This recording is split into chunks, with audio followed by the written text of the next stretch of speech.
Hey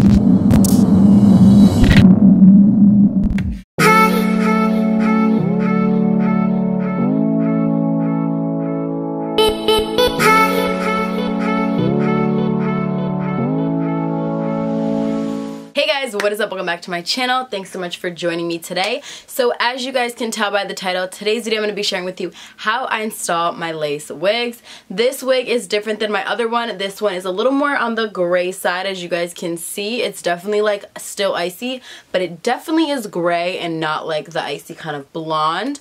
But this wig was originally a little bit longer and I did cut it. But I'm going to show you guys how I literally got this wig from out of the box to look like this on my head. It is installed with lace glue, but I will take you all along the way. So if you guys want to know how I install my lace wigs and my thoughts on this hair, then just keep on watching. I actually quickly want to start with my thoughts on the hair just in case you guys just wanted to buy the hair and you didn't really care about how I install it.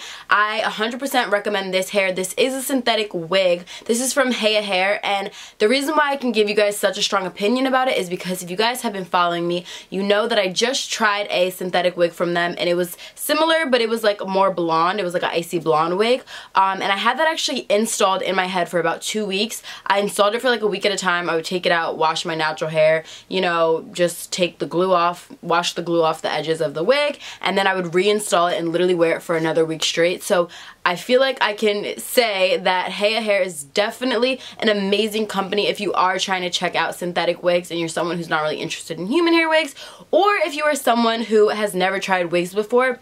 I definitely recommend them. I feel like they have very, very high quality wigs, and I think what really makes them stand out from the rest is, one, their natural hairlines. They literally give you the look of like human hair lace and wigs. The lace is not scratchy at all. It's like super soft lace. Also, the fact that their wigs are not shiny, like that is literally what sets them apart, because a lot of synthetic wigs are very soft to begin with. This hair is so soft, but a lot of them look so shiny. The lace is very hard and itchy. Some of them don't even give you ear-to-ear lace. They kind of just give you a little lace front or just a little parting, but you get ear-to-ear lace on these wigs, and they are under $100. I believe some of their wigs may be above, but for the most part a lot of them are like around $80, under $100, which I think is absolutely amazing. So I will have them linked down below, as well as all of their information on this specific wig. But yeah, I'm just gonna go ahead and get started and share with you guys how I installed this wig and how I styled it to look like this. So when I first received the wig, it came in this white box that said Hair on it. It had their little logo and everything like that. It was a pretty simple box. It was a little bit beat up just because I guess of shipping, but nothing inside was damaged, so that didn't really bother me too much. Now once I slid out the box, the wig was inside. I already opened up the wig, so that's why it wasn't in a bag, but the wig came in a plastic Ziploc bag and it had a hairnet wrapped around it, and then the wig also had tissue paper inside. Now, like I mentioned, this is an ear-to-ear lace wig, so there is lace all around the front of the hair. It does come with 3 combs, 2 on the side, 1 in the center, with adjustable straps in the back. And as I mentioned, this hair did come very long. It was so beautiful, and it came with these natural kind of big barrel kind of waves and curls in it, which I think is absolutely beautiful, and I just think it looks so nice. They also did include 2 free wig caps, which I thought was absolutely really generous of them. Now, to start, I do like to remove the combs. I do not like combs on my wigs. I had a bad experience a while back where some combs actually thinned out my hair and kind of like ripped it out, so I never use combs. So I just went ahead and I cut the combs out of the wig. And then I also went ahead and cut the lace, as you guys can see. I just go slowly around and I hold the hair by the lace and I kind of just push the hair back and just cut slowly as close as I can to the hair without actually cutting away any hair. Definitely take your time when doing this and just be super careful. Also, I have like a little particular way that I like to adjust the adjustable straps, because it turns out that I actually have a small head when it comes to wigs, so I need the adjustable straps pretty tight, and sometimes when you just put them tight, it kind of just brings the wig in, but then it makes the back kind of just hang out. I don't know if I'm making sense in what I'm describing, but what I like to do is actually loop the adjustable straps through all of the little kind kind of sections where you can hook it. As you guys can see, it's kind of a tedious little process, but it makes all of the difference when you are putting on the wig. Now what I love to do is I just first try on the wig and see what it looks like. As you guys can see, straight out the pack, the wig honestly looks really natural. Like if you were someone who just wanted to wear this wig for a day, you definitely could just plop it on your head, and if you did want to use combs, you could do that, but if not, you could just literally plop it on your head, and if it fits snug enough, you're probably good to go, honestly. It has a very natural hairline just off the bat, which I really, really love. And as you guys can see, there is parting from ear to ear. So in the middle, you do have a little bit deeper parting than like on the sides when you get closer to the ear, because it kind of does grady and it gets a little thinner. But I just love that anyway, just because you can part the hair however you want along the hairline, and you can kind of play around with it without seeing tracks along the hairline, which I really appreciate. So just to let you guys know, underneath I did have my hair in a wig cap. I have my hair braided back in just like simple kind of cornrows or like French braids, because they're honestly not even that tight. And I do moisturize my scalp before I install my wigs. Now also, it is important that your forehead where you are going to apply the lace glue is very clean, so I do take some alcohol and put it around where the lace is going to be applied, but I do obviously moisturize like my hair and my actual like scalp. So what you're going to need is some B&B lace glue, as you guys can see. Also a rat tail comb helps. Also you do need a scarf. So what I like to do is I like to put the hair half up, half down. Now with this glue, you are going to apply 2 layers. So what I like to do is apply the glue in the middle of my forehead first, because that's where I like to install the wig first, and then I go down one side and then I go back and I put the glue on the other side. So I'm going to go ahead and do 1 layer, and again, I do not recommend putting this glue on your hair at all. They don't recommend doing it. I put it on my forehead very close to my hairline. Honestly, some of the areas I'm not even that close, because I don't want to put this on my hair and damage or like risk it pulling out. So the first layer, I just kind of do a thin layer as a base. This is what they recommend you doing on the box, and I guess this is just because it dries kind of really quickly. So yeah, I do 1 layer and I just let it dry. I kind of fan it out, and then I go ahead, and the second time I like to take a little bit more glue. I don't know if you guys can tell, but I am taking a little bit more glue, putting it in the bottle a little longer and trying to pick up a little more. And I'm just putting it exactly the same way that I did the first time. Once the glue is all in place, I like to take the wig from the center, and I just take it with my hands. I just hold on, and I like to set it really tight and snug on the center of my forehead, and I kind of wiggle it back and forth to really let the glue set into the lace. And then I just slowly start to apply it down the side, following the same method in the way that I applied the glue. So I do that side first, and then I do the other side. Now while you're doing this, you may notice that you need to go ahead and add some more glue. I just go ahead and add it in. You'll see some areas where the lace was still sticking up, and I guess I didn't put glue in that area on my forehead, so I just go ahead and add a little bit more glue in. And then I just take my scarf and I put it around the hairline, and I leave it for about 5 to 10 minutes. I believe that they only, I don't know if they even said you have to leave it that long, but I like to leave it for as long as possible just to let it really set in. Now something I also noticed with these wigs, again I realized I guess I have a little bit of a smaller head, is that the lace right near my ears is actually a little bit too long, that it kind of comes over my ear.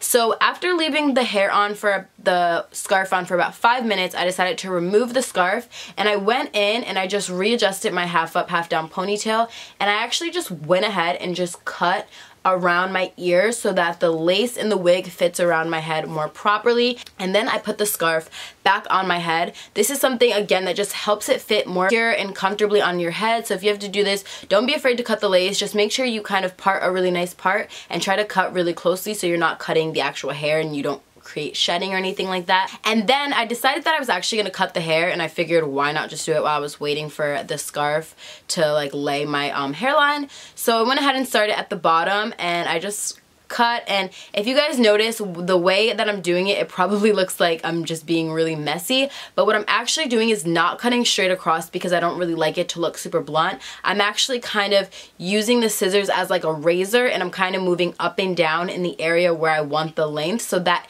it kind of allows the ends to look more natural and not be so blunt. It allows it to kind of be the same length but have some pieces that are shorter and longer, which allows the ends to come to like this natural kind of thin appearance. So I just went ahead and did that. I started with like the bottom sections, and if you kind of just cut your hair to the front how I'm doing, again, I'm no cosmetologist, guys. This is all at your own risk. This is just what I do. You guys have been asking me to do this for a while, but I found out that when you cut your hair to the front and you cut it straight across even to the front, when you bring it to the back, you get kind of like that nice gradient, like V kind of haircut in shape, which I really like. Again, I feel like it just looks a lot more natural and not so blunt and harsh, especially with these waves. I think it looks beautiful. So I went ahead and just did that to one side and did it to the other. And don't worry about the hair that's up in the ponytail. I just go ahead and do that after.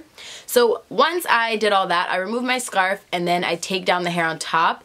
And as you can see, these are the hairs that lay in the front of my face anyway. So I like to create kind of some natural, like slight layers in these areas just to frame my face a little better. So again, I'm taking the scissors kind of like a razor. I'm starting higher up and I'm just gradually working my way down, which kind of allows like shorter kind of pieces, and it just allows the hair to frame your face a little bit nicer. Now when I get to my right side, but I'm pretty sure you guys are going to see this on the left side, to do this effect, because I'm right-handed, I actually take the hair and I twist it once so that it ends up being, I don't really know how to explain it, but you guys will see it ends up falling correctly just because I am right-handed and it's just easier for me to cut that way. These are all tips that I've seen from watching hair videos, hair tutorials, and things like that. So again, no cosmetologist. I learn all my stuff from YouTube and other videos, and it's all just from trial and error. So again, try all of these things at your own risk and do your own research when doing this. But yeah, so as you guys can see, I'm literally so in love with the haircut. I think it looks so cute. So the last step, I do take this hair and I pull it back into a half up, half down kind of like ponytail again. And this is because I just need to add in some baby hairs. So what I like to do is just kind of use my rat tail comb to pull out little thin sections of like hair around the perimeter, and then I'll go ahead and take some scissors and I cut these down. This is just to create some baby hairs to make it look a lot more natural. I mean, the hairline is already pretty natural, but that's just what I like to do. And then I go ahead and take a toothbrush that I use for my baby hairs all the time, and I originally started by taking my Eco Styler gel. And sometimes this works, sometimes it doesn't because it's not very strong. So I realized when doing this, I had to put so much product and so much gel and it still wasn't really holding just because it's smooth and this is a synthetic hair. So I don't know, I realized that it wasn't really working. So I ended up taking my Got To Be Glued hair gel and I ended up using this instead, and it worked out a lot better. So I just apply it to the baby hairs. I'm using my toothbrush to kind of shape it how I want. And then I went ahead and put a scarf around this just one last time to set everything in place. And this actually works out better because now the baby hairs will kind of honestly just be set. I won't have to redo them every day, because with the other wig, I was using the Eco Styler gel, but I was having to like redo my baby hairs every single day because the gel is just kind of like a lighter gel. So that is how I got the hair to look like this. I do think this hair is safe to put heat on, and I do think that what I'm gonna do is kind of take a flat iron right here just to kind of like pull the hair so that it falls a little bit better. But I am taking my fingers like this and pulling the hair forward so that it does fall a little bit nicer here, and I feel like that's helping a little bit. But I absolutely love this wig. I'm like more obsessed with this one than I am with the last one. I don't know, I feel like the gray just fits my aesthetic so well. You guys know I love black, white, and gray, and I just love the waves on this one. The other wig had waves, but they were like lower down, so when I cut the hair, the waves kind of fell out. But I love these like natural waves in the hair. I think it's so pretty and I'm just so obsessed with it. So yeah, I hope you guys enjoyed this video. I hope you found it helpful. If you guys want me to do more hair videos or more tutorials, or you guys want me to do like styling videos, definitely just let me know down below. Also, please hit that subscribe button and also the thumbs up button, because I'm trying to get to 100K. When we get to 100K, I have a surprise for you guys. So yeah, be sure to share this video with a friend, share my channel with a friend, or anyone you know that you think would enjoy my content. I would really appreciate it. And yeah, be sure to subscribe. And also, you guys can follow me on Instagram, which I will have linked down below. And yeah, thank you guys so much for watching, and I'll see you in my next one. Bye guys.